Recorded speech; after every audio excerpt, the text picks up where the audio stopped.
кальций, магний болса тағы да сан.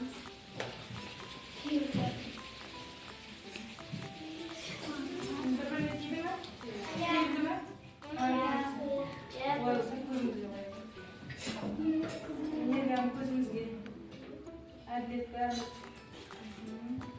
Енді денемізді тіке ұстаймыз. Басымызда күйек доптарды көреміз. Әркімдікі әр түрлі түсте. Қандай доптар бар?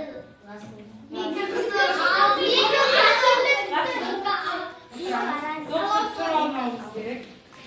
Біз энергияны нешеге алдық? Қолымызға.